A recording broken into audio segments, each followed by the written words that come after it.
Movie বানানোর জন্য বিবেক তার টিম নিয়ে চলে আসে 1000 বছরের পুরনো এক বাড়িতে, যেখানে বসবাস করত এক রানীর অতৃপ্ত আত্মা। 1000 বছর ধরে এক রহস্যময় নাগমণি পাহারা দিয়ে যাচ্ছে সে। এই বাড়িতে আজ পর্যন্ত যেই পা রেখেছে তারই হয়েছে ভয়ঙ্কর মৃত্যু। তবে কি বিবেকদের পরিণতিও হবে বাকি সবার মতো, নাকি এখান থেকে উন্মোচন হবে ওই রানী এবং নাগমণির আসল রহস্য? সেটাই দেখবো আজকের গল্প মায়াপুথাগামে। শুরুতেই আমাদেরকে গ্রামে থাকা অনেক বড় একটা বাড়ি দেখানো হয়, যে বাড়ির মধ্যে এক রাতে কয়েকজন চোর প্রবেশ করে। তারা সেখানে ঢুকেই বাড়িতে থাকা লোকদেরকে মেরে ফেলে, আর কোনো এক মূল্যবান বস্তু সেখানে খুঁজতে থাকে। খুঁজতে খুঁজতেই তারা একটা রুমে পৌঁছে যায়, যেখানে খুব সুন্দর একটা মেয়ের ছবি টানিয়ে রাখা ছিল। কিন্তু সেই চোরগুলোর তো অন্য কিছুর উপর নজর। তারা সেই রুমের মধ্যে একটা গর্ত খুঁড়তে শুরু করে, আর এটা করতে করতে তারা মাটির নিচে একটা সিন্দুক খুঁজে পায়। সেই সিন্দুক খুললেই আমরা দেখতে পাই তার মধ্যে চকচক করা অনেক বড় একটা মণি রাখা। এত বড় মণির খোঁজেই তারা এখানে এসেছিল। ফাইনালি এটাকে খুঁজে পেয়ে তারা তো অনেক বেশি খুশি হয়ে যায়। তখন লোকগুলোর মধ্যে থাকা লিডার মণিটি হাত দিয়ে ধরার চেষ্টা করে, কিন্তু সেটা করতে গেলে তার পাশে থাকা একজন লোক তাকে বলতে থাকে যে তাদেরকে এখানে আসার পথে সেই বৃদ্ধ লোক একটা কথা বলেছিল, আর তা হলো যে বা যারা এই মণি স্পর্শ করেছে তারা আগুনে জ্বলে ভস্ম হয়ে গেছে, তাই তাদের এটা স্পর্শ করা ঠিক হবে না। কিন্তু সেই লোক তার কোনো কথাই শোনে না, আর বলে যে সব কিছুতে সে বিশ্বাস করে না। এই বলে সে যখন মনে স্পর্শ করে তখনই একটা অদ্ভুত শক্তির কারণে তারা সবাই সেখানে পুড়ে ছাই হয়ে যায়। আর তখনই আমরা দেখতে পাই বাড়ির পাশে থাকা পুকুরে সেই অদ্ভুত সবুজ আলো এসে পড়েছে, আর ঠিক সেই সময় সেখান থেকে একটা সাপও বেরিয়ে আসে। সবার নজর থেকে এই মণিকে বাঁচানোর জন্যই এই সাপ এসেছে। যে বা যারা এই মণি আত্মসাৎ করার চেষ্টা করেছে, এই সাপ সেই সময়ই জন্ম নিয়ে তাদেরকে ধ্বংস করে দিয়েছে, অর্থাৎ সে হলো এই মণির রক্ষক। এখান থেকে দৃশ্য চলে যায় 5 বছর পর। আমরা একটা ছেলেকে দেখি, তার নাম হলো বিবেক। বিবেক তার বন্ধু আশিকের সাথে ঘুমিয়েছিল, কিন্তু তখনই হঠাৎ সে তার স্বপ্নে একটা বই দেখতে পায়, যেটা হঠাৎই আকাশ থেকে নিচে পড়ে যায়, আর সেই বইয়ের মধ্যে থেকে একটা সাপ বেরিয়ে আসে। এটা দেখে বিবেকের তখনই চোখ খুলে যায়। সে অনেক বেশি ভয় পেয়ে গিয়েছিল, কিন্তু তারপরেও আর একবার চোখ বোঝার চেষ্টা করলে আবারও তার সামনে সেই একই সাপ চলে আসে। এবার তার বন্ধু আশিক জেগে যায় আর তার কাছে জিজ্ঞেস করে যে কি হয়েছে তার, সে এমন কেন করছে। তখন বিবেক অনেক হাঁপাতে হাঁপাতে তাকে বলে যে সে এমন একটা স্বপ্ন দেখেছে। তার বন্ধু তখন তাকে একটু শান্ত করার চেষ্টা করে আর তাকে আবারও ঘুমিয়ে পড়তে বলে, কিন্তু বিবেকের সামনে একই স্বপ্ন বারবার আসছিল। এখান থেকে দৃশ্য চলে যায় পরবর্তী দিন। তারা দুজন মিলে কোনো একজন প্রডিউসারের বাসায় যাচ্ছিল। এখানে বলে দেই, বিবেকের স্বপ্ন যে সে অনেক বড় একজন ফিল্ম ডিরেক্টর হবে, আর আজ সে প্রডিউসারের সাথে তার একটা মুভি নিয়ে কথা বলার জন্য যাচ্ছে। তারা প্রডিউসারের বাসায় গেলে তাদেরকে খুব ভালো করেই ওয়েলকাম জানানো হয়। এরপর তারা প্রডিউসারের সাথে দেখা করার জন্য অপেক্ষা করে বসেছিল। তখনই সেখানে তাদের অ্যাসোসিয়েট ডিরেক্টরের সাথে দেখা হয়। লোকটির নাম হলো শঙ্কর। শঙ্কর তাদের সামনে নিজের প্রশংসা করতে থাকে আর বলতে থাকে যে সে অনেক অনেক মুভি করেছে, আর সবগুলো মুভি অনেক হিট হয়েছে, আর এখন প্রডিউসারের সাথে কথাও বলতে এসেছে। তারা কথা বলতে থাকে, তখনই ভেতর থেকে একজন এসে বিবেক এবং আশিককে ভেতরে প্রডিউসারের সাথে দেখা করতে নিয়ে যায়। তারা সেখানে গেলে প্রডিউসার সত্য তাদেরকে ওয়েলকাম জানায়। বিবেক আর আশিক তখন সেই বাড়িতে একজন গুরুজির ছবি টাঙিয়ে রাখা দেখতে পায়। এরপর তারা প্রডিউসারের সাথে কথা বলতে থাকে। প্রডিউসার তাদেরকে বলে যে তাদের গুরুজি গোপালের সাথে পরিচয় কিভাবে হলো।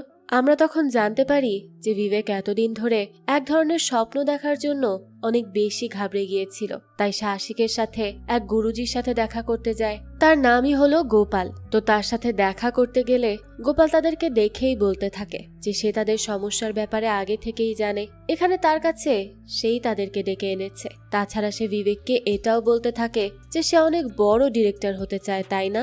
সে যদি কুমারটুলি গ্রামের একটা বিশেষ বাড়িতে গিয়ে মুভি শুট করে তাহলে সেই মুভির মাধ্যমে অনেক বড় ডিরেক্টর হয়ে যাবে। তাছাড়া সে যেন এই মুভির জন্য প্রডিউসার সত্যর সাথে দেখা করে। তার নাম নিলে সে তাদের মুভিতে ইনভেস্ট করতেও রাজি হয়ে যাবে, আর থাকলো তাদের মুভির স্টোরি। তো এই হলো তার স্বপ্নে দেখা সেই বই। এটা দেখে বিবেক তখন অনেক বেশি অবাক হয়ে যায়, কারণ গুরুজি আসলেই তার স্বপ্নে দেখা বই তার হাতে তুলে দিয়েছিল।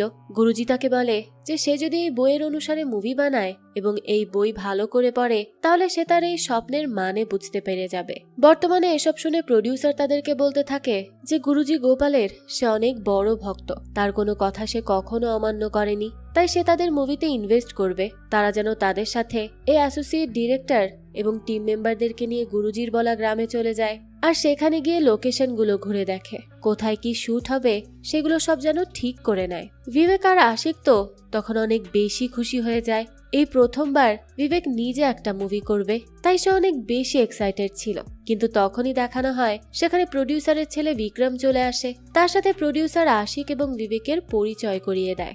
বিক্রম তখন অনেক বেশি রেগে যায় আর তার বাবাকে বলতে থাকে যে সে আবারও একটা মুভিতে ইনভেস্ট করছে, সে কি তাকে ব্যাংক্রাফট করেই ছাড়বে। সে তখন বেয়াদবি করতে থাকলে প্রডিউসার তাকে বকা দিয়ে সেখান থেকে চলে যেতে বলে, কিন্তু বিক্রম বলতে থাকে যে সে দেখে নিবে যে তারা কিভাবে এই মুভি করে। এই বলেই সে সেখান থেকে চলে যায়। তখন প্রডিউসার বিবেককে তার ছেলের কথা নিয়ে ভাবতে মানা করে আর দ্রুত তাদের কাজ শুরু করে দিতে বলে। এরপর দেখানো হয় বিবেক আর আশিক মিলে বাইকে করে সেখান থেকে চলে যাচ্ছিল। তখনই একদল লোক আসে আর তাদের উপর অ্যাটাক করে। এই অ্যাটাকের কারণ তারা বুঝতে পারছিল না। আশিক এতে অনেক আঘাত পেলে বিবেক তখন সবগুলো গুন্ডাকে ধরে মারতে থাকে। কোনো গুন্ডাই তার সাথে পারছিল না। তখন দেখানো হয় সেখানে প্রডিউসারের ছেলে বিক্রম আসে। সেই এই লোকগুলোকে দিয়ে আশিক এবং বিবেককে মেরে ফেলার জন্য এসেছিল, কিন্তু তারা না পারলে বিক্রমকে নিজেকে এখানে আসতে হয়। সেখানে আসলে বিবেকের সাথে তার অনেক বেশি ফাইট শুরু হয়ে যায়। এক পর্যায়ে বিবেক তাকে ঘায়েল করে দেয়। এরপর ছেড়ে দেওয়ার আগে বলতে থাকে যে সবার জন্য এত বড় মুভি বানানো একটা স্বপ্ন হয়, কিন্তু তার ক্ষেত্রে সে একটা স্বপ্নের মাধ্যমেই এই মুভি পেয়েছে। তাই কোনো শক্তি এসে তাকে আটকানোর চেষ্টা করলেও এই মুভি বানানো থেকে আটকাতে পারবে না। এই বলে সে সেখান থেকে আশিককে নিয়ে চলে আসে। দৃশ্য চলে যায় পরবর্তী দিন। আমাদেরকে দেখানো হয় প্রডিউসারের কথা মতো বিবেক তার পুরো টিম এবং অ্যাসোসিয়েশন ডিরেক্টরকে সাথে করে সেই গ্রামে যেতে থাকে। পাহাড়ি রাস্তা দিয়ে তারা সেই গ্রামে গিয়ে পৌঁছায়। এরপর একটা লোকের সাহায্যে তারা গুরুজি গোপালের বলে দেওয়া বাড়ি পর্যন্ত পৌঁছে যায়। সেখানে গিয়ে বাড়ির অবস্থা দেখে তো তারা সবাই অবাক ছিল। তখন সেই গ্রামের একজন লোক তাদেরকে বলতে থাকে যে তারা তো এখানে মুভি বানাতে এসেছে, কিন্তু এই জায়গাটা একদমই ভালো না। 5 বছর আগে এখানে কিছু লোক বাস করত।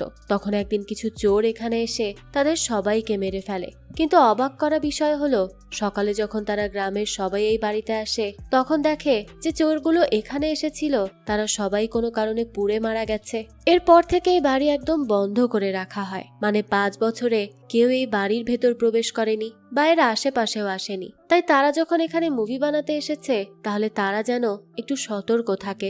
এ কথা শুনে তখন বিবেকের টিমে থাকা সবাই অনেক বেশি ভয় পেয়ে যায়। তারা বলতে থাকে যে এখানে এসে তাদের একদম ভালো লাগছে না, আর তার উপরে এই বাড়ি 5 বছর ধরে বন্ধ করে রাখা ছিল। তাদের মনে হয় না যে এখানে তাদের শুটিং করা উচিত হবে। তারা এই গ্রামেই অন্য কোনো লোকেশন খুঁজে নিবে। কিন্তু তখন বিবেক তাদের সবাইকে বলতে থাকে গুরুজি গোপাল তাকে একদম নির্দিষ্ট করে এই বাড়িতে এসে শুটিং করতে বলেছে, তাই তারা এখানেই শুটিং করবে। তখন সেই গ্রামের লোকটি তাদের জন্য একটা বাইক রেখে যায় যাতে করে তাদের চলাচল করতে সুবিধা হয়, আর তাদেরকে এই বাড়ির চাবিও দিয়ে যায়। বিবেক তখন চাবি নিয়ে দরজাটি খুলে ফেলে আর তখনই আমাদেরকে সেই বাড়িতে থাকা ওই সাপটিকে দেখানো হয়। তাদের আসার সাথে সাথেই সাপটি জেগে ওঠে। এরপর সে তাদের দিকে এগিয়ে আসতে থাকে, কিন্তু সে তাদের সামনাসামনি যায় না। তারা কি করছে না করছে এটাই সে দেখতে থাকে। ভেতরে প্রবেশ করে তারা দেখে বাড়ির অবস্থা আসলেই অনেক বেশি খারাপ। আসলে গত 5 বছর ধরে তো এর কোনো পরিচর্যাই হচ্ছে না, তো এরকম অবস্থা হবে না তো কেমন হবে। বিবেক তখন তার টিমকে নিয়ে সামনে এগিয়ে যেতে থাকে। তারা অনেক বেশি ভয় পাচ্ছিল, কিন্তু বিবেক তাদেরকে ভয় পেতে মানা করে আর সবাইকে ভিন্ন ভিন্ন ডিরেকশনে গিয়ে বাসাটি ঘুরে দেখতে বলে। এদিকে দেখানো হয় অ্যাসোসিয়েট ডিরেক্টর শঙ্কর অনেক বেশি ভয় পাচ্ছিল। এর জন্য সে প্রথমে বাসার মধ্যেই ঢোকে না, কিন্তু শঙ্কর মনে মনে বলতে থাকে যে সে ভয় পাওয়ার জন্য ভেতরে ঢুকলো না, কিন্তু এখন তো তার বাইরে বসে বেশি ভয় লাগছে। তাই সে তখন সাহস করে ভেতরে প্রবেশ করে, কিন্তু কাউকেই সে খুঁজে পাচ্ছিল না। তখন অনেক খোঁজার পর সে আশিককে খুঁজে পায়। এদিকে আমাদেরকে বিবেককে দেখানো হয় সে চলতে চলতে উপরের তলায় গিয়ে পৌঁছায়, আর সেখানে সে সেই মেয়েটির ছবি দেখা রুমের মধ্যে প্রবেশ করে। এই সুন্দরী মেয়ের ছবি দেখে সে তার দিকে এগোতে থাকে। তারপর তার কাছে গিয়ে ছবির উপর জমে থাকা ময়লাটা সে হাত দিয়ে সরিয়ে দেয়। মেয়েটির সুন্দর চোখের দিকেই সে লক্ষ্য করে তাকিয়ে থাকে। তখনই সেখানে বাকি সবাই চলে আসে। তারা এসে বলতে থাকে যে জায়গাটি তাদের মুভি বানানোর জন্য পারফেক্ট ঠিকই, কিন্তু তাদের এখানে থাকা একদমই ঠিক হবে না, কারণ তাদের অনেক বেশি ভয় করছে। বিবেক তখন অনেক বিরক্ত হয়ে যায় আর তাদেরকে বলতে থাকে যে সে তার মুভি এখানে শুট করবে বলেই ঠিক করেছে, যারা তার সাথে একমত তারা এখানে থাকতে পারে, বাকিরা চাইলে এখান থেকে চলে যেতে পারে, সে কাউকে মানা করবে না। এরপর দৃশ্য চলে যায় রাতের বেলা। বিবেক নিজের রুমে বসে গুরুজি গোপালের দেওয়া সেই বইটি পড়তে থাকে। সেখানে সেই বাড়ির রুমে লাগিয়ে রাখা সেই মেয়েটির জীবন কাহিনী সম্পর্কে জানতে পারে। এই মেয়েটি হলো একজন দেবী। একদা এই দেবী একটা হরিণের পেছন গিয়ে সেটাকে ধরার চেষ্টা করছিল। এভাবে ফলো করতে করতে তারা অনেক দূর পর্যন্ত চলে যায়। এরপর যখন তারা একদম নিরিবিলি চুপচাপ জায়গায় গিয়ে পৌঁছায়, তখনই দেবী নিজের চোখের সামনে হরিণটিকে একটা শক্তিশালী ব্রাহ্মণে পরিণত হতে দেখে। অর্থাৎ এই ব্রাহ্মণী এতক্ষণ হরিণের বেশে ছিল আর চতুর্দিক থেকে আলো জল করছিল। সেখানে দুনিয়াকে শয়তানের হাত থেকে বাঁচানোর জন্য এসেছে, আর এরপরই সে নিষ্ঠার সাথে পুরো দুনিয়ার উপর রাজ করবে। দেবী তো তাকে দেখে একদম মন্ত্রমুগ্ধ হয়ে যায়। এই ব্রাহ্মণ তার মনের মধ্যে একটা প্রশস্ত জায়গা করে নেয়। সে সময় যে চাঁদের আলো এই নির্জন অন্ধকারযুক্ত জায়গায় এসে জায়গাটিকে আলোকিত করছিল, সেটিই হলো এর প্রতীক। এগুলো পড়ে তখন বিবেক দেবী সম্পর্কে আরো কিছু জ্ঞান পেয়ে যায়। দৃশ্য চলে যায় পরবর্তী দিন সকালবেলা। আশিক পুরো বাসা পরিষ্কার করার কাজ নেয়। এর আগে সেই বাড়িতে কোনো ভূত থাকলে তাকে বলতে থাকে যে সে যেন তাকে বাড়ি পরিষ্কার করার পারমিশন দেয়। এই বলে সে কোনোভাবে বিধাতার নাম নিয়ে বাড়ি পরিষ্কার করতে শুরু করে।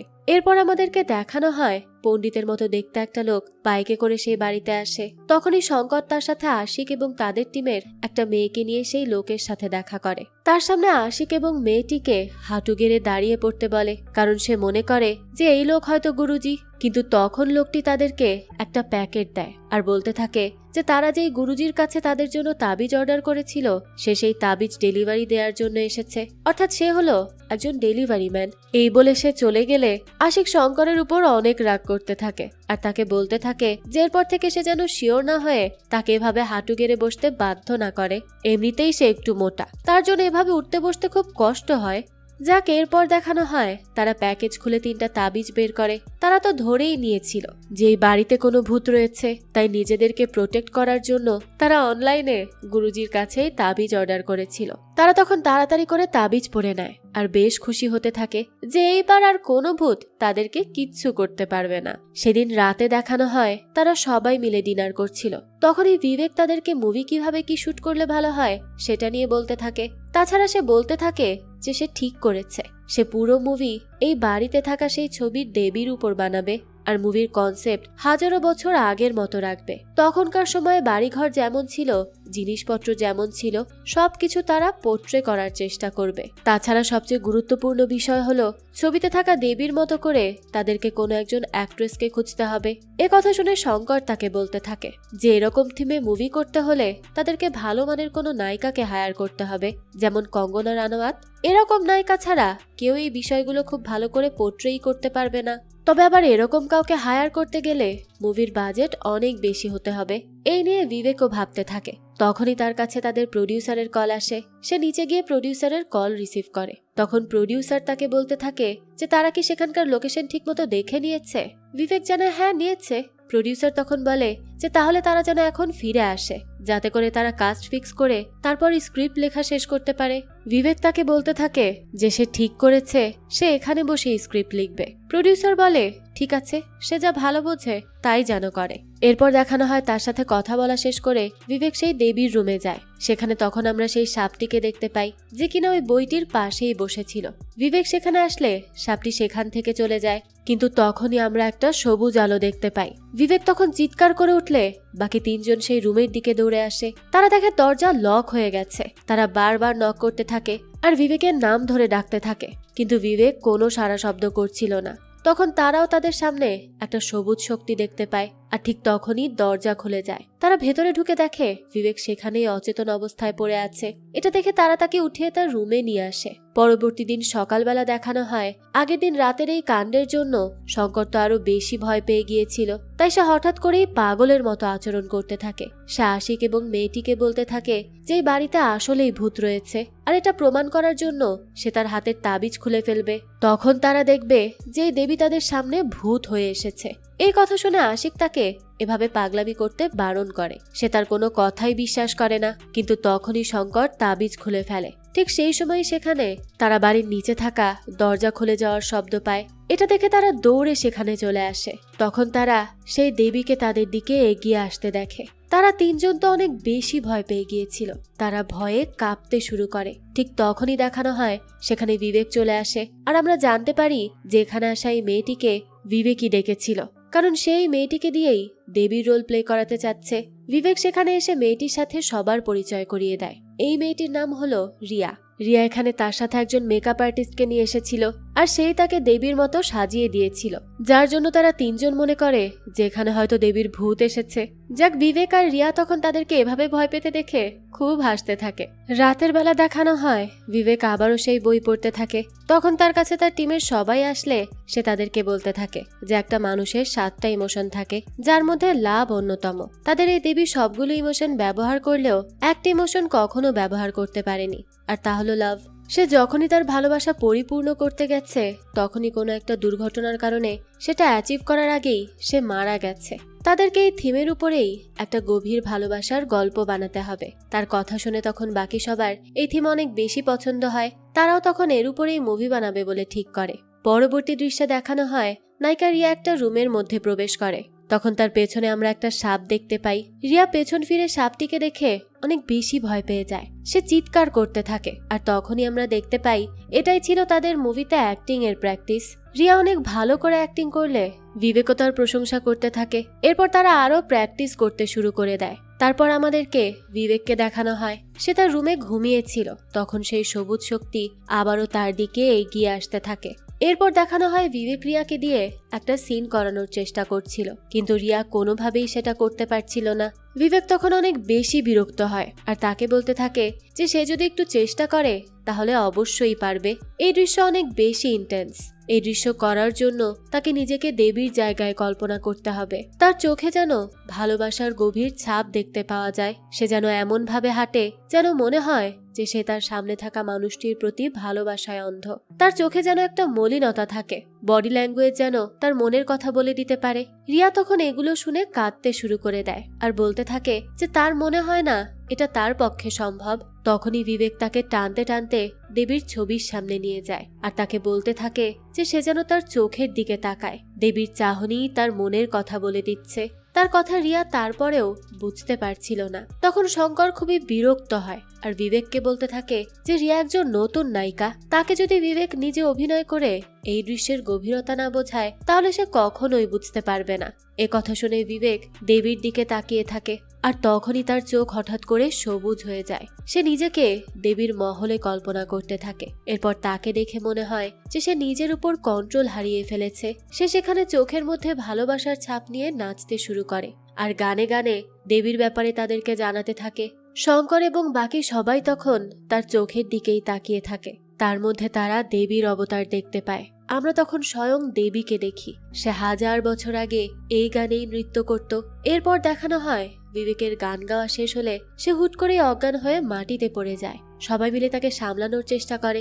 এখান থেকে দৃশ্য পরিবর্তিত হলে আমাদেরকে প্রডিউসারের ছেলে বিক্রমকে দেখানো হয়। সে তার গার্লফ্রেন্ডের সাথে অফিসে বসেছিল।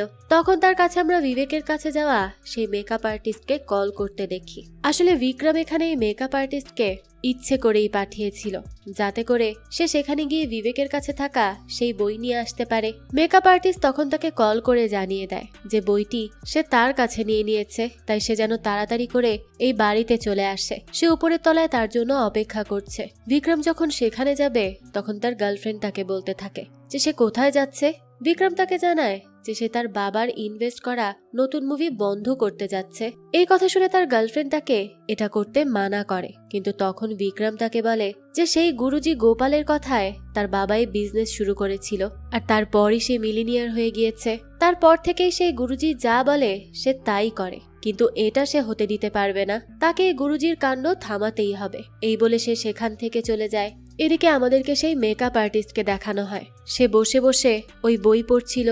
তখনই তার কাছে সেই সাপটা চলে আসে আর মুহূর্তের মধ্যেই তার চোখে কামড় বসিয়ে তাকে সেখানেই মেরে ফেলে। লোকটি মারা যাওয়ার আগে চিৎকার করে উঠলে বিবেক এবং বাকি সবাই দৌড়ে সেখানে চলে আসে, কিন্তু এসে লোকটির লাশ এভাবে পড়ে থাকতে দেখে তারা অনেক বেশি ঘাবড়ে যায়। তারা যে কি করবে কিছুই বুঝতে পারছিল না। এমনটা কিভাবে হলো তাও তারা জানে না। তখন শঙ্কর তাড়াতাড়ি করে প্রডিউসারকে কল করে আর তাকে সম্পূর্ণ বিষয়টা খুলে বলে। প্রডিউসার তখন তাদের কাছে জিজ্ঞেস করে যে ওই বই লোকটার পাশে ছিল কি। শঙ্কর জানায় হ্যাঁ ছিল। এটা শুনে প্রডিউসার বলতে থাকে যে সে জানে এই কাজ কে করেছে, তাই তারা যেন চিন্তা না করে, তাড়াতাড়ি করে লোকটির লাশ কোথাও একটা পুঁতে ফেলে। পুলিশের কি করতে হবে সেটা সে দেখে নিবে। তারা সবাই তখন প্রডিউসারের বলা কথা মতোই কাজ করে, কারণ এছাড়া তাদের হাতে আর অন্য কোনো উপায়ই ছিল না। এরপর দেখানো হয় বিবেক রিয়ার সাথে কথা বলছিল।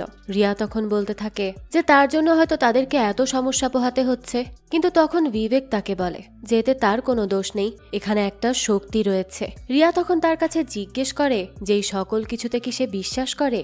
বিবেক জানায় সে এখনো সম্পূর্ণ নিশ্চিত না, কিন্তু এই বইটি তার স্বপ্নে এসেছিল, এর জন্যই সেই মুভির প্রজেক্ট হাতে পেয়েছে, তাই সেই বইটিকে বিশ্বাস করতে বাধ্য। সে রিয়ার সাথে কথা বলছিল, তখনই তার কাছে একটা কল আসে। লোকটি তাকে বলতে থাকে যে সে হলো প্রডিউসারের ড্রাইভার, সে তার জন্য মুভির শুটিং শুরু করে দেওয়ার টাকা নিয়ে এসেছে। সেই গ্রামের শুরুতে থাকা পাহাড়ের কাছে তার জন্য অপেক্ষা করছে, সে যেন সেখানে এসেই টাকা নিয়ে যায়। বিবেক তখন তাকে জানায় যে সে কিছুক্ষণের মধ্যেই আসছে, এই বলে সে বাইক নিয়ে বেরিয়ে পড়ে। এদিকে তখন দেখানো হয় বিবেক সেখান থেকে বেরিয়ে গেলে বিক্রম সেই বাড়ির মধ্যে প্রবেশ করে। সে এদিক ওদিক বইটি খুঁজতে থাকে, কিন্তু তখনই তার সামনে কিছু একটা দেখতে পেয়ে সে অনেক বেশি ভয় পেয়ে যায়। এরপর দৌড়াতে দৌড়াতে সে বাড়ির বাইরে চলে যেতে থাকে। অন্যদিকে দেখা যায় বিবেক ড্রাইভারের দেয়া সে লোকেশনে পৌঁছে যায়, কিন্তু তখন সে বুঝতে পারে এটা তার জন্য একটা ফাঁদ ছিল। বিক্রম তখন তার লোকেদের দিয়ে তাকে কল করিয়েছিল যাতে করে তারা তাকে জায়গায় ডেকে মেরে ফেলতে পারে। গুন্ডাগুলো তখন বিবেককে অমানবিক টর্চার করতে থাকে। এক পর্যায়ে বিবেক সেখানেই অজ্ঞান হয়ে পড়ে যায়, কিন্তু তখনই আমরা দেখতে পাই তার মধ্যে সেই সাপের শক্তি প্রবেশ করে। সে সাথে সাথে উঠে দাঁড়ায় আর সেখানে থাকা সবগুলো গুন্ডাকে এক নিমিষে মেরে ফেলে। এরপর দেখানো হয় সেই সাপ বিবেকের মধ্য থেকে বের হয়ে তার বাইকের টায়ারের মধ্যে প্রবেশ করে। যে টায়ার কিনা পাংচার হয়ে গিয়েছিল সেটাই এবার ঠিক হয়ে যায়। বিবেক তো বুঝতেই পারছিল না এটা কিভাবে ঠিক হলো। সে তখন তাড়াতাড়ি করে বাইক নিয়ে সেই বাড়িতে ফিরে আসে, কিন্তু বাইক থেকে নামলে সে দেখতে পায় টায়ারের মধ্য থেকে সেই সাপ বেরিয়ে বাড়ির মধ্যে প্রবেশ করেছে। এটা দেখেই বিবেক অনেক বেশি অবাক হয়ে যায়। সে তাড়াতাড়ি ভেতরে প্রবেশ করে আর পাগলের মতো সাপটিকে খুঁজতে থাকে আর বেশ চিৎকার চেঁচামেচিও করতে থাকে। সবাই তার চিৎকার শুনে সেখানে চলে আসে। সে তখন বলতে থাকে যে তার স্বপ্নে যেই সাপ সে দেখত সেটা আজ তার সামনে এসেছিল, সেটাই বাড়িতেই থাকে। নিশ্চয়ই এই বাড়ির সাথে সাপের কোনো কানেকশন রয়েছে। কিন্তু তখন সবাই ভাবতে থাকে যে বিবেকের মাথা খারাপ হয়ে গেছে, তাই তারা তখন তাকে শান্ত করার চেষ্টা করে, কিন্তু বিবেক তো মোটেই শান্ত হতে পারছিল না। সে তার নিজের গলায় একটা ছুরি ধরে আর বলতে থাকে যে যদি ওই সাপ তার সামনে না আসে তাহলে সে এখানে নিজেকে শেষ করে ফেলবে। তখনই রিয়া গিয়ে তাকে আটকায়, সবাই মিলে তাকে শান্ত করে। অন্যদিকে আমাদেরকে সেই সাপকে দেখানো হয়। সে দেবীর রুমে প্রবেশ করে তার ছবির উপর উঠে দাঁড়ায়, আর তখনই আমরা দেখতে পাই এই দেবী সাপের অবতারে রয়েছে, অর্থাৎ এখানে থাকা মনির রক্ষার দায়িত্বে স্বয়ং দেবীই রয়েছে। এখান থেকে দৃশ্য পরিবর্তন হয়, আমাদেরকে আবারও বিক্রমকে দেখানো হয়। এখান থেকে যাওয়ার পরে তার গার্লফ্রেন্ড তাকে বলতে থাকে যে সে এখনো কেন এই মুভির পেছনে লেগে আছে, এত রাগ তার কিসের উপর। তাছাড়া এই মুভি যদি হিট হয়ে যায় তাহলে তো এটা তার জন্য আরো ভালো হবে। কিন্তু তখন বিক্রম তাকে বলতে থাকে যে এমনিতেই বিবেক তার রাগ অনেক বেশি বাড়িয়ে দিয়েছে। তার উপরে সে যখন আগের দিন সেই বাড়িতে গিয়েছিল তখন সে সেখানে একটা নাগিনকে তার চোখের সামনে দাঁড়িয়ে থাকতে দেখেছে, আর এখন সে বুঝতে পারছে যে সে কেন যাচ্ছে না এই মুভিটা বানানো হোক। তার গার্লফ্রেন্ড তখন চুপ হয়ে যায়। বিক্রম তখন তার কাছে আরো কিছু গুন্ডাকে ডেকে তাদেরকে আজ রাতেই ওই বাড়িতে গিয়ে বিবেককে খুন করে ফেলতে বলে। এরপর দেখানো হয় রাতে বিবেক তার রুমে ঘুমিয়েছিল, তখনই সেখানে লুকিয়ে সেই দুজন প্রবেশ করে। এরপর তারা বিবেককে মেরে ফেলতেই যাবে, তখনই কোনো এক শক্তি তাদেরকে আটকে দেয়। সে সময় আমরা দেবীকে দেখতে পাই, সে গুন্ডা দুজনকে অনেক মারতে থাকে, যার জন্য বাড়ির দরজা পর্যন্ত ভেঙে যায়। এরপর আমাদেরকে সকালের দৃশ্য দেখানো হয়। শঙ্কর ঘুম থেকে উঠে নিচে এসে দেখতে পায় যে সেখানে দরজা ভেঙে পড়ে রয়েছে, আর তাছাড়া সেখানে একটা ফোনও পড়ে রয়েছে যেখানে কিনা বিক্রম কল করছে। এটা দেখে অনেক বেশি অবাক হয়ে যায় সে, তাই সে এই বিষয়টা সবাইকে জানায়। তারা তখন দ্রুত বাড়ির নিচে গিয়ে আরো একটা ফোন দেখতে পায়। বিক্রমের কল আসতে থাকলে বিবেক সেটা রিসিভ করে। সেই সময় সামনে থেকে বিক্রম বলতে থাকে যে তারা তার ফোন কেন তুলছে না, তারা কি বিবেককে খুন করতে পেরেছে। এই কথা শুনে বিবেক তাড়াতাড়ি করে কল কেটে দেয়। সে তখন বলতে থাকে যে সে ভেবেছিল বিক্রম তাকে মারার জন্য লোক পাঠাবে, কিন্তু এইভাবে বারবার যে তার উপর অ্যাটাক করবে এটা সে বুঝতে পারেনি। তখন রিয়া বলতে থাকে যে তারা যদি তাদেরকে মারতেই এসেছিল তাহলে তারা এখনো জীবিত কিভাবে আছে। তার মানে বিবেকের কথাই সত্যি, এখানে নিশ্চয়ই কোনো শক্তি রয়েছে যে কিনা তাদের সবাইকে প্রোটেক্ট করছে। তখনই আমরা দেবীকে দেখতে পাই। সে বাড়ির উপর থেকে তাদের দিকে তাকিয়ে থাকে। বিবেকের টিম তখন বলতে থাকে যে ঘটনার পর তাদের আর কোনোভাবেই এখানে থাকা উচিত হবে না। আশিক বলে এখানে কোনো দেবী নেই, যা কিছু ঘটছে সবকিছু হলো কোইন্সিডেন্স। আজ তারা কোনোভাবেই বিক্রমের আক্রমণ থেকে বেঁচে গেছে, কিন্তু পরবর্তীতে বাঁচতে পারবে কিনা তার কোনো নিশ্চয়তা নেই। তাই তাদেরকে এখান থেকে এখনই যেতে হবে। এটা বলে সবাই আশিকের সাথে একমত হয়। তারা ভেতরে সবকিছু গুছিয়ে নেওয়ার জন্য চলে যায়। এদিকে বিবেক কি করবে কিছুই বুঝতে পারছিল না। সে মনে করতে থাকে যে এখানে থাকা শক্তি তার আশেপাশেই রয়েছে। এরপর দেখানো হয় বিবেক সেখানে চুপচাপ বসে থাকে। তার টিমের লোকজন এসে তাকে বলতে থাকে যে সে কেন শুধু শুধু বসে রয়েছে, তাদেরকে এখনই এখান থেকে বেরিয়ে যেতে হবে। কিন্তু বিবেক তাদের কোনো কথাই মানতে চায় না। সে অনেক বেশি বিরক্ত হয় আর চিৎকার করে তাদের সবাইকে এখান থেকে তাড়িয়ে দেয়। তারাও আর অপেক্ষা না করে সেখান থেকে চলে যায়। বিবেক তখন একটা রুমে বসে তার মনের কথাগুলো লিখতে থাকে। সে বলতে থাকে যে এখানে কি আসলেই কোনো শক্তি রয়েছে, নাকি তার বন্ধুর কথাই সত্যি। এই সবকিছু কি কোইন্সিডেন্স? কিন্তু তার তো এটা মনে হয় না। তার তো মনে হচ্ছে কেউ একজন তাকে প্রোটেক্ট করছে, কেউ একজন চাচ্ছে যে সে যেন এখানেই থাকে। তখনই পেছন থেকে তার দিকে দেবী এগিয়ে আসে। এরপর তার মাথায় হাত বুলিয়ে দিলে বিবেক সেখানেই ঘুমিয়ে পড়ে। রাতের বেলা দেখানো হয় বিবেক ঘুম থেকে উঠে দৌড়ে দেবীর রুমে চলে যায় আর সেখানে গিয়ে চিৎকার করতে করতে বলতে থাকে যে সে জানে তার স্বপ্ন সে শুধু শুধু দেখেনি। গুরুজিও তাকে বলেছিল যে তার স্বপ্নের কারণ সে এখানে এসে জানতে পারবে। সে জানে দেবী তাকে সবসময় প্রোটেক্ট করছে। সে যেন তার সামনে এসে তাকে দেখা দেয়, না হলে সে এখান থেকে চলে যাবে আর কখনো ফিরে আসবে না। এই বলে সে যখন চলে যাচ্ছিল তখনই পেছন থেকে দেবী তাকে ডাক দেয় আর এরপর সে বিবেকের সামনে চলে আসে। দেবী তার দিকে তাকিয়ে বলতে থাকে যে সে হলো সেই আত্মা যে কিনা এখানে একটা দায়িত্ব পালনের জন্য এসেছে। সেই তাকে এখন তার ব্যাপারে জানাবে, আর বিবেক যদি তার ব্যাপারে জানতে পারে তাহলেই সে নিজেকে চিনতে পারবে। দেবী তখন তাকে পূর্বের কথা বলতে থাকে। হাজারো বছর আগে এখানে দুটি রাজ্য ছিল। সেই রাজ্যের রাজার একমাত্র মেয়ে ছিল তার বাবা, অর্থাৎ তার রাজ্যের রাজা ঈশ্বরকে অনেক ভালোবাসতো। সে সবসময় ন্যায়ের পথে চলত, কিন্তু অন্য রাজ্যের রাজা একদমই অন্যরকম ছিল। সেই রাজা পলাশ তাদের এই রাজ্যকে সবসময় নিজের গোলাম বানাতে চাইতো, আর এই নিয়ে সে অনেকবার তাদের রাজ্যের উপর অ্যাটাকও করে। কিন্তু একবার যখন তারা যুদ্ধে অংশগ্রহণ করে তখন দেবীর রাজ্য পলাশের রাজ্যের সামনে হেরে যায়, যার জন্য দেবীদের এই রাজ্য পলাশের রাজ্যের কাছে গোলাম হয়ে যায়। দেবীর বাবা যুদ্ধ ছাড়াই এটা মেনে নিয়েছিল, যাতে করে তার রাজ্যের মানুষগুলোর জীবন শুধু শুধু না যায়, আর এটা সে তার উপদেষ্টা কুমারের কথায় করেছিল। তারপর থেকে পলাশ দেবীদের রাজ্যের ব্রাহ্মণদেরকে আটক করতে শুরু করে। তার মধ্যে ব্রাহ্মণদের প্রধান ছিল প্রতাপ। সে তাদের রাজ্যকে পলাশের রাজ্য থেকে স্বাধীন করার জন্য জনবল গঠন করতে শুরু করে, কিন্তু এটা করার জন্য পলাশ তাকে আটক করে নেয়। তবে এতে প্রতাপের মনোবল একদমই কমে যায় না। সে তার দাবিতে অটুট থাকে। তাকে যখন জেলে ঢোকানো হচ্ছিল তখনই সে নিজে থেকেই জেলের মধ্যে প্রবেশ করে আর বলে যে তারা যতই তাকে আটকে রাখুক না কেন, সে যখনই এখান থেকে বের হবে তখনই তাদের রাজ্যকে স্বাধীন করবে। এরপর দেখানো হয় দেবীর রাজ্যে হঠাৎ করে একদিন একটি লোক মাটিতে গর্ত করতে গিয়ে একটা সিন্দুক খুঁজে পায়, যার মধ্যে জল জল করতে থাকা সেই সবুজ মণিটি রাখা ছিল। এটা দেখে লোকটি অনেক খুশি হয়ে মণি তার হাতে তুলে নেয়, কিন্তু তখনই তার গায়ে আগুন ধরে যায়। এটা দেখে গ্রামবাসী কি করবে কিছুই বুঝতে পারে না। একজন দৌড়ে গিয়ে রাজার মেয়ে অর্থাৎ দেবীর কাছে গিয়ে এই ঝামেলার কথা জানায়। দেবী তখন সেখানে গিয়ে এই মণিতে কি আছে সেটা দেখার চেষ্টা করে আর নিজের হাতে তুলে নেয়, কিন্তু দেখা যায় তার কিছুই হয় না। তখন তার বান্ধবী, যে কিনা তার পাশেই দাঁড়িয়েছিল, সে মনে করে যে তাহলে এই লোকটির হাতে আগুন লাগার কারণ হয়তো মণি না। এই জন্য সে মণিটি ধরে দেখার চেষ্টা করে, তবে তার হাতেও আগুন লেগে যাচ্ছিল। দেবী তখন তার হাতের আগুন স্পর্শ করলে তার হাতের আগুন মুহূর্তের মধ্যে নিভে যায়। এটা দেখে তারা সবাই অনেক অবাক হয়। এরপর দেখানো হয় রাজা বিষয়টি জানতে পেরে তার মেয়ে অর্থাৎ দেবীকে নিয়ে তাদের গুরুজির কাছে যায়। গুরুজি তখন পরীক্ষা করে আর বলে যে রাজার মেয়ে রাজকন্যা পঞ্চবতী কোনো সাধারণ মেয়ে না, তার উপর স্বয়ং নাগ দেবতার আশীর্বাদ বর্ষণ হয়েছে। সে তার কাছে তার নাগমণি পাঠিয়েছে আর এরই মাধ্যমে পঞ্চবতীর মধ্যে নাগ দেবতার শক্তি প্রবেশ করেছে। তাকে যেন রাজা এই মুহূর্তে রানীর আসনে পদার্পণ করে। রানী পঞ্চবতী তাদের রাজ্য এবং পুরো বিশ্বের সব সমস্যা দূর করবে। সে আরো বলতে থাকে যে পঞ্চবতীকে নাগ দেবতা অনেক পছন্দ করেছে, তাই সে নাগমণির শক্তি পেয়েছে।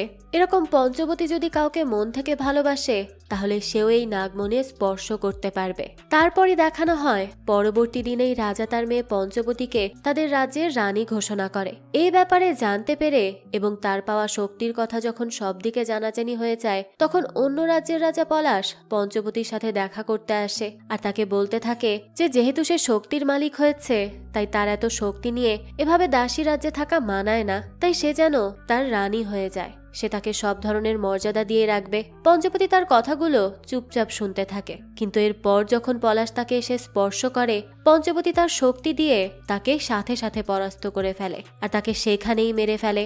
এর মাধ্যমে সে তার রাজ্যকে পলাশের রাজ্যের হাত থেকে স্বাধীন করে ফেলে। সবাই তো খুব খুশি হয়ে যায় আর পলাশের রাজ্যও এখন তার হয়ে যায়। এরপর সে দুষ্ট রাজাদের বিরুদ্ধে লড়াই করতে শুরু করে। সবগুলো যুদ্ধ সে একে একে জিতে যায় আর বিশ্বের বুকে শ্রেষ্ঠ রানীর খেতাব পেয়ে যায়। সবাই তখন তাকে অনেক মান্য করত। ইতিমধ্যেই যুদ্ধ করতে করতে তার অনেকগুলো অঙ্গরাজ্য হয়ে যায়। এরপর দেখানো হয় রানী পঞ্চবতী রাজা পলাশ যতজনকে কোনো কারণ ছাড়া বন্দি বানিয়ে রেখেছিল তাদের সবাইকে ছেড়ে দেওয়ার নির্দেশ দেয়। তখন একজন সেই ব্রাহ্মণ প্রতাপের কাছে যায় আর তাকে ছেড়ে দেয় আর তাকে রানী পঞ্চবতীর বিশ্বজয় করার ব্যাপারেও জানায়। ব্রাহ্মণ প্রতাপ তখন অনেক বেশি খুশি হয়ে যায়। এরপর সে তার সাথে করে কিছু পাণ্ডুলিপি নিয়ে রানীর সাথে দেখা করার উদ্দেশ্যে বের হয়, কিন্তু যেহেতু রানী পঞ্চবতী কোনো সাধারণ রানী ছিল না তাই কেউ ব্রাহ্মণকে তার সাথে দেখা করতে দিতে চাচ্ছিল না। সে তখন কোনোভাবে সবাইকে মারধর করে ঠিকই রানীর কাছে গিয়ে পৌঁছায়, কিন্তু তখন রাজ পাহারাদার সেখানে চলে আসে আর তাকে সেখান থেকে নিয়ে যেতে থাকে। তখনই প্রতাপ তার হাতে থাকা সেই পাণ্ডুলিপিগুলো রানীর পায়ের কাছে ফেলে দেয় আর তাকে সেগুলো দেখে নিতে বলে। পঞ্চবতী সেগুলো দেখতে পায় যে এই পাণ্ডুলিপিতে তার যুদ্ধ জয় করা এবং বিশ্বের বুকে রানীর খেতাব পাওয়া এই সব কিছুর কথা ব্রাহ্মণ অনেক আগেই লিখে রেখেছিল। এটা দেখে তো সে অনেক বেশি অবাক হয়ে যায়। সে তখন তার বাবার সাথে বিষয়টি শেয়ার করে। তখন তার বাবা এসব শুনে বলে যে এত প্রতিভাবান এরকম শক্তির অধিকারী একজনই রানী পঞ্চবতীর জন্য একদম পারফেক্ট। সে এমন কাউকেই তার জীবন সঙ্গী হিসেবে খুঁজছিল। তার কথা শুনে তখন পঞ্চবতীর মনেও ব্রাহ্মণ প্রতাপকে নিয়ে জল্পনা কল্পনা শুরু হয়ে যায়। সে তার এই শক্তি এবং এমন পার্সোনালিটি অনেক বেশি পছন্দ করে। এরপর প্রতাপকে রাজ কারাগার থেকে ছাড়তে রানী পঞ্চবতী স্বয়ং তার কাছে যায় আর তখন থেকেই তাদের মধ্যে ভালোবাসা শুরু হয়। সেই সময় আমরা রাজ উপদেষ্টা কুমারকে দেখতে পাই। তাদেরকে একসাথে দেখে সে মোটেই খুশি ছিল না, কারণ রানী অনেক বেশি শক্তিশালী এবং তার সাথে যদি এই ব্রাহ্মণের সাহসিকতা আর বুদ্ধিমত্তা যুক্ত হয় তাহলে তাদেরকে কেউ হারাতে পারবে না। আর তার এমনটা ভেবে চিন্তিত হওয়ার কারণ হলো এই উপদেষ্টা কুমার আগে থেকে এই রাজ্যকে নিজের করে নেয়ার জন্য অনেক ছল করেছে। সেই রাজাকে তার কথা দ্বারা ম্যানুপুলেট করে পলাশের রাজ্যের সাথে যুদ্ধ করতে মানা করেছিল, যাতে করে এই রাজ্য পলাশের রাজ্যের অধীনে চলে আসে। আর এখন যখন রানী পঞ্চবতী এত সাম্রাজ্যের মালিক হয়ে গেছে সে তাকেও দমানোর ফন্দি করছিল, কিন্তু ব্রাহ্মণ প্রতাপ রানীর সাথে থাকলে সে তাকে কখনোই হারাতে পারবে না। তাই সে বুদ্ধি করে প্রতাপকে মারার। সে ইচ্ছে করে তাকে সেই নাগমণির কাছে নিয়ে যায় যাতে করে প্রতাপ সেটা স্পর্শ করে আগুনে পুড়ে মারা যায়, কিন্তু প্রতাপ সেটা স্পর্শ করলে দেখা যায় তার কিছুই হয় না, কারণ রানী পঞ্চবতী তাকে অত্যধিক পরিমাণে ভালোবাসে। এজন্য তার এই শক্তি প্রতাপের মধ্যেও প্রবেশ করেছে। এটা দেখে তখন উপদেষ্টা কুমার অন্য ফন্দি করতে শুরু করে। সে এক সুযোগে রানীকে ভুলিয়ে ভালিয়ে একটা নির্জন জায়গায় নিয়ে যায় আর সেখানে গিয়ে সুযোগ বুঝে রানীর উপর অ্যাটাক করে। রানী তখন আহত অবস্থায় তার সাথে ফাইট করতে থাকে, কিন্তু কোনোভাবেই সে তার সাথে পেরে উঠছিল না। তখন দেখানো হয় সেখানে রানীকে বাঁচানোর জন্য ব্রাহ্মণ প্রতাপ আসে। সে তাকে বাঁচানোর চেষ্টা করে, কিন্তু রানী তখন আহত অবস্থায় পাহাড় থেকে পড়ে যাচ্ছিল। সে যখন রানীকে বাঁচিয়ে নেয়ার জন্য আসে তখন এই সুযোগে কুমার তার গলা কেটে তাকে হত্যা করে। রানী তখন কোনোভাবে বেঁচে যায়। কুমার তখন সেখান থেকে পালিয়ে যায়। রানী পঞ্চবতী এরপর রাজপ্রাসাদে চলে আসে। সেখানে গিয়ে সে বুঝতে পারে যে সে আর বেশি সময় বেঁচে থাকতে পারবে না, তাই সে তার রুমে মণির সাথে নিজেকেও পুঁতে ফেলে। এরপর থেকে রানী এই মণিকে রক্ষা করার জন্য যুগে যুগে জন্ম নেয়।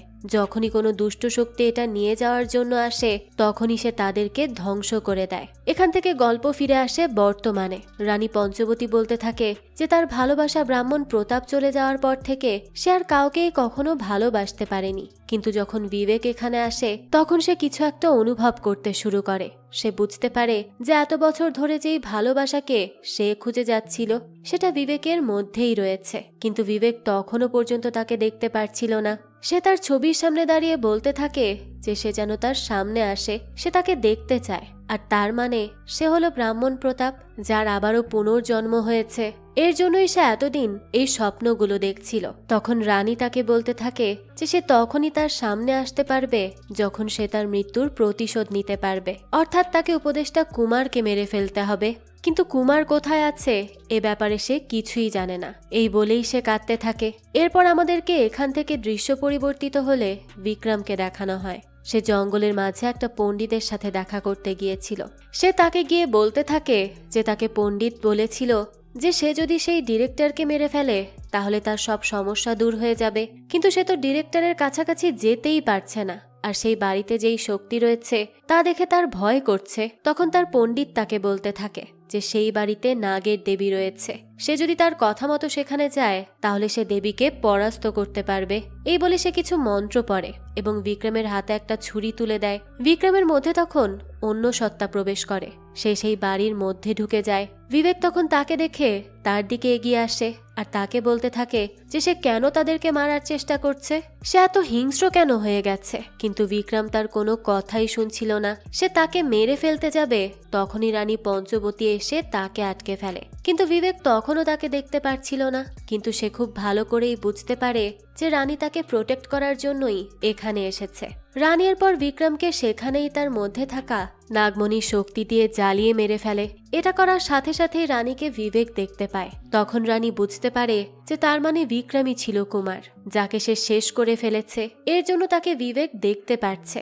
বিবেকের কাছে তখন রানী তার বই চাইলে বিবেক দৌড়ে গিয়ে বইটি তার কাছে এনে দেয়। তখন রানী দেখে যে কুমারকে মেরে ফেলার পরে তাকে এই দুনিয়া ছেড়ে নাগরাজ্যে চলে যেতে হবে, আর সেখানে গিয়ে সেখানকার মানুষের রানী হয়ে থাকতে হবে। রানী তখন এটা শুনে অনেক বেশি কষ্ট পায়। সে তার রুমে চলে যায় আর নাগ দেবতাকে উল্লেখ করে বলতে থাকে যে সে তাকে এমন শাস্তি কেন দিচ্ছে। সে এই জন্মেও তার ভালোবাসার মানুষের সাথে থাকতে পারবে না, তাকে আপন করে নিতে পারবে না। এই শাস্তি সে মেনে নিতে পারছে না। এই বলে সে নাগমণি সেখানে রেখে নিজেকেই শেষ করে দেওয়ার উদ্দেশ্যে সেখান থেকে উধাও হয়ে যায়। বিবেক তখন দৌড়ে সেখানে আসে। এরপর সে সেখানে রানীকে দেখতে না পেয়ে মনে করে যে রানী হয়তো এই নাগমণির জন্যই এখান থেকে চলে গেছে। সে তখন এই কষ্ট সহ্য করতে না পেরে নিজেকেও শেষ করে দেওয়ার জন্য সেই নাগমণি স্পর্শ করে, কিন্তু এতে তার কিছুই হয় না। তার মানে রানী পঞ্চবতী তাকে অনেক বেশি ভালোবাসে। এটা বুঝতে পেরে সে তখন রানীকে মনে করতে থাকে। আর তখনই নাগমণির মধ্যে রানী এখন কোথায় আছে সে সেটা দেখতে পেয়ে যায়। এটা দেখেই সে দৌড়ে রানীর কাছে চলে যায়। রানী যখন তাকে নাগমণি হাতে নিয়ে দেখতে পায় তখন সে বিবেককে জড়িয়ে ধরে। আর এই ভালোবাসার শক্তির কারণে নাগ দেবতা আর রানীকে নাগরাজ্যের দায়িত্ব দেয় না। রানীকে সে দুনিয়াতে থেকেই সাধারণ মানুষের অবতারে দুনিয়ার সবাইকে প্রোটেক্ট করার দায়িত্ব দিয়ে দেয়। এরপর থেকেই রানী পঞ্চবতী তার ভালোবাসা ব্রাহ্মণ প্রতাপকে অর্থাৎ বিবেককে নিয়েই তার দায়িত্ব পালন করতে শুরু করে। অবশেষে তাদের এই ভালোবাসা পূর্ণতা লাভ করে। আর এরই সাথে এই গল্পটাও এখানেই শেষ হয়। যাক, এই তো ছিল আজকের গল্প। এই গল্পটা আপনাদের কাছে কেমন লেগেছে সেটা অবশ্যই আমাদেরকে কমেন্ট করে জানাবেন। যদি এতটুকুও ভালো লেগে থাকে তাহলে একটি লাইক দিয়ে যাবেন। আর হ্যাঁ, আমাদের এই চ্যানেলে কিন্তু প্রতিনিয়তই নতুন নতুন ভিডিও আপলোড করা হয়। সেই সব ভিডিওর আপডেট পেতে আমাদের চ্যানেলটিকে সাবস্ক্রাইব করে বেল আইকনে অল দিয়ে রাখতে কিন্তু ভুলবেন না। আর একটা কথা, আমাদের সকল ভিডিওর আপডেট পেতে জয়েন করতে পারেন আমাদের হোয়াটসঅ্যাপ চ্যানেলে, লিংক ডেসক্রিপশন বক্সেই দেয়া আছে। আজকে তাহলে এই পর্যন্তই। আবারও হাজির হব নতুন কোনো ভিডিও নিয়ে। সেই পর্যন্ত সবাই ভালো থাকবেন আর আমাদের চ্যানেলের সাথেই থাকবেন। ধন্যবাদ।